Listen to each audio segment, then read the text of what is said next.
Ayan o. So, meron pa tayong 7 hours, 21 minutes.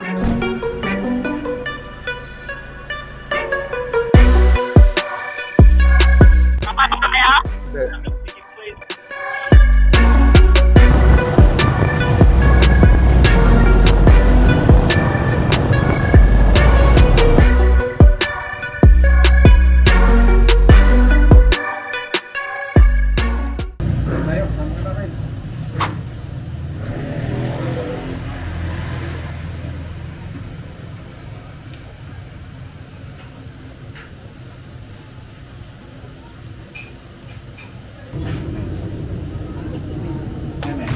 Yung mga katropa, ako nga pala si Kuya Visas Viajeros, isang simpleng rider na may malaking pangarap, ang maikot ang buong Pilipinas.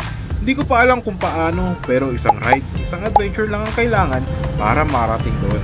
Kaya tara, sabayan niyo ako sa bawat liko, bawat kalsada at bawat kwentong gamit ang iba't ibang motor na magdadala sa atin sa mga bagong destinasyon.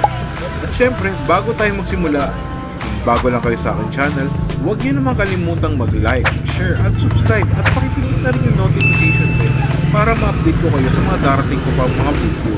So tara, simulan na natin. Magas tayo ha. Magas tayo, wala akong gas eh. Sugar lang ako.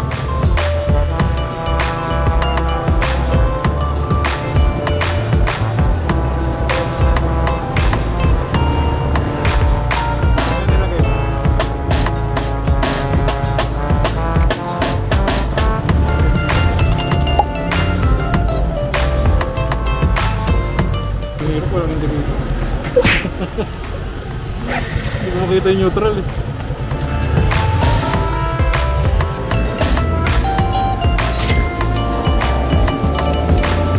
Bago pala. Ang puti. Pwede. Check. Burang pagas. 421. Ngayong gabi, nagbumotor kami pa uwi sa aming napakagandang probinsya, ang Bicol. Samahan niyo kami sa aming adventure. Umalis kami mula sa Rizal bandang alas 10:50 ng gabi. Mas okay na rin sa gabi ang biyahe para hindi kami tirik sa init at igos na din sa traffic sa mga bayan na madadaanan namin. At guess what? Dumaan kami sa backdoor. Isa na rin yan sa mga diskarte para makaiwas sa sobrang traffic sa Metro Manila. Kaya simulan na natin ang ride pag-uwi sa probinsya.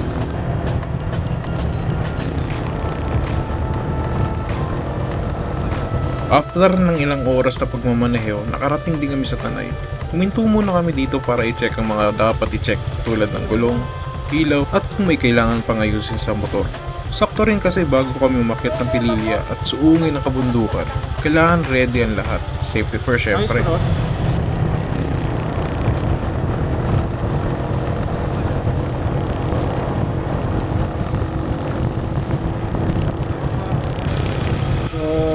Dito na tayo sa Lokbal, Tayabas Road. Ito muna kami, papagis muna kami.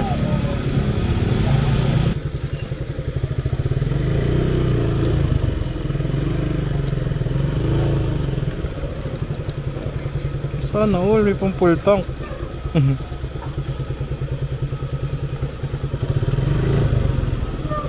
Yung mga video kanina, kaslow mo yung ano. Kaslow mo.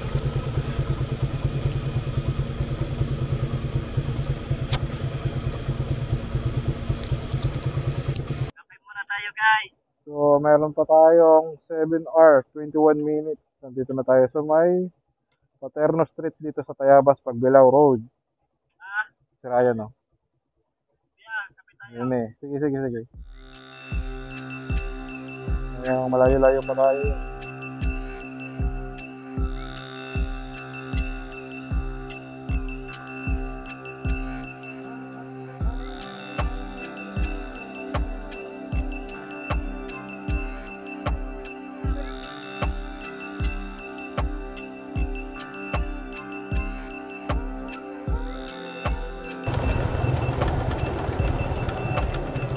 Ito kaliwa na.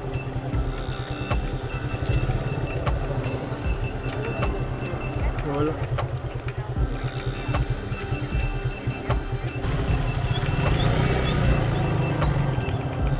Lapit kami magkalawag.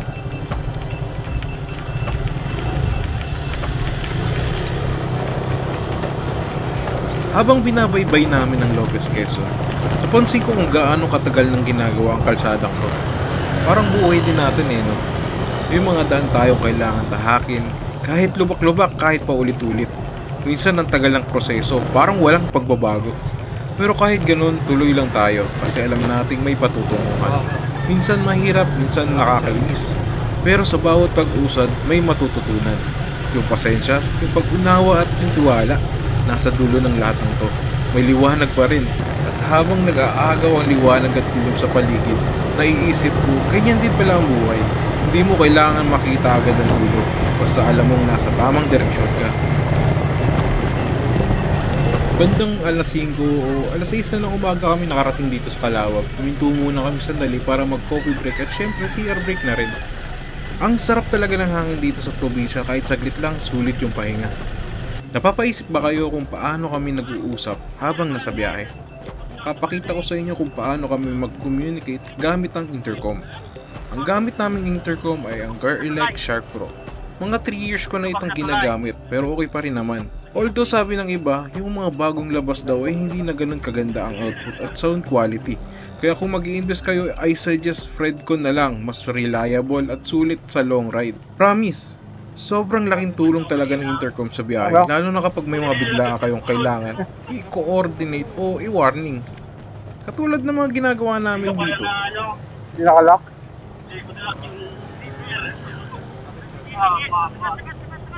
Natay ka muna magkapas na. Makalaman. Saglit lang muna. Mayroon mahalangan ka dyan. Kuyan mo. Natay ka muna mag-overtake. Doon road. Ay, babumol. Titimol. Ayan. Hindi. Hatras na naman ang sir. Makikita natin silang overtake.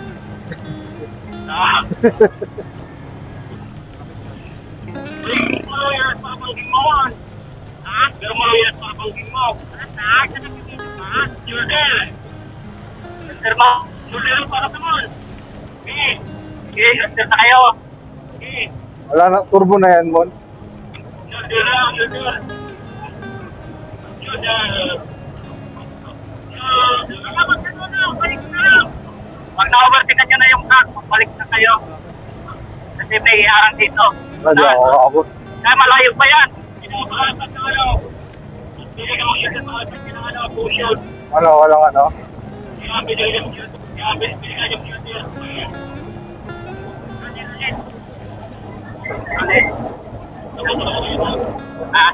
Nilagpos ako na sila. Labig! Okay na? Okay na, all good. Lubak yan, Mon! Lubak yan! Eh, Yung kalsada, meron pa dito sa unahan. Wala doon. Mag-i-reserve ka na lang.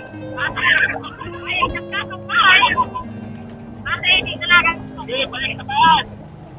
Ate, hindi talaga mo. Ha? Ate, hindi. Oh. Sa ilang beses ko nang umuwi sa Bicol, dito talaga yung isa sa pinaka-worst na kasadang nadaanan ko. Hindi ko na nga mabilang kung ilang taon na itong ganyan. Simula pagkabata ko, hanggang ngayon ganito pa rin. Ewan ko ba kung kailan naayusin ang Quezon Province ito. Pero alam mo ba, habang binabaybay natin to, napaisip ako. Minsan pala may mga bagay sa buhay na hindi agad naaayos. Kahit matagal mo nang hinihintay. Parang kalsadang to, paulit-ulit mong dadaanan, paulit-ulit mong titiisin. Pero kahit ganun, tuloy ka lang. Kasi may mga bagay na hindi mo kontrolado. Pero pwede mo pa rin pagdaanan na may tiyaga, may pasensya, at minsan may ngiti na lang sa mukha. Kahit lubak-lubak pa yan, tuloy lang sa biyahe. kapasok na to ng Tagkawayan, di ba? Yung papuntang Daet. Ako man maib ako. Full tank ko. Leaded lang.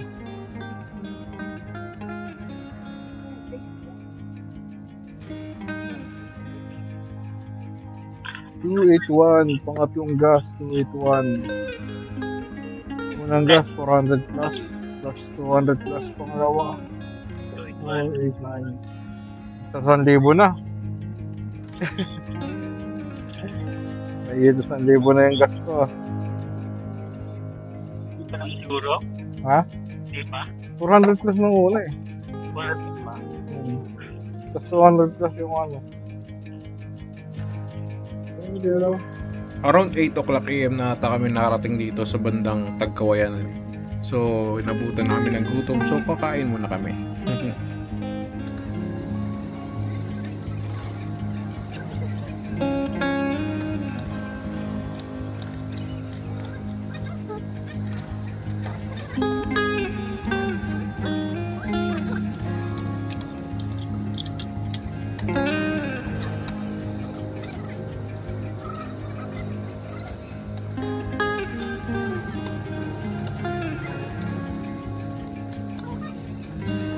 Pagkatapos namin kumain, lumarga agad kami. Tinatayang aabutin pa kami ng 6 na oras bago makarating sa Laguna. Mula Tagkawayan, Quezon, Sipukot, mga 2 oras pa yan. Then Sipukot to Naga, 2 oras uli at mula sa Naga papuntang Laguna, dagdag 2 oras pa. So, medyo mahaba-haba pa itong tatakbo. Habang binabaybay namin ang kalsada mula Tagkawayan, papuntang Sipukot, hindi ko maiwasang mapaisip. Tahimik ang biyahe pero ang utak ko ang ingay. Ilang taon ko na itong dinadaanan, pare-pareho pa rin ang eksena, mga lubak, mahirap na daanan, pero tuloy pa rin ang takbo. Parang buhay din natin. Kahit ilang beses mo nang dinadaanan, may mga parte pa rin na hindi mo kabisado. May mga lubak pa rin na hindi mo inaasahan. Dito ko na-realize, hindi sa luwag ng daanan nasusukat ang halaga ng isang biyahe. Minsan, sa hirap mo, mas nararamdaman kung gaano ka kaseryoso sa pupuntahan mo. Kung gaano mo kamahal ang mga tao naghihintay sa dulo ng lahat ng to. Hindi madali pero bawat kilometro may kwento at bawat pagod may dahilan. At habang patuloy kaming umahanda, napagtanto ko, minsan hindi mo talaga kontrolado ang kondisyon ng daan.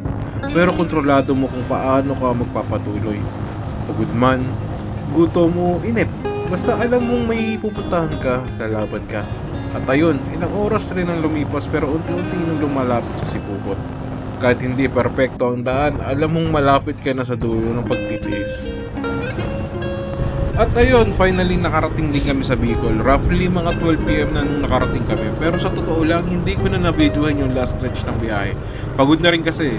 At minsan gusto mo na lang mag-enjoy yung moment, yung pakiramdam na ito na, nasa bahay ka na. Ang haba ng biyahe, ang daming lubak, ang daming kwento, pero lahat worth it kasi nasa dulo nito ang tahanan. Maraming salamat sa pagsama sa amin sa buong adventure mga katropa. Kung nag-enjoy ka, don't forget to like, comment, and subscribe. Next ride, sana makasama ka ulit. Muli ako si Kuya Visas Viajeros. Ride safe and peace out.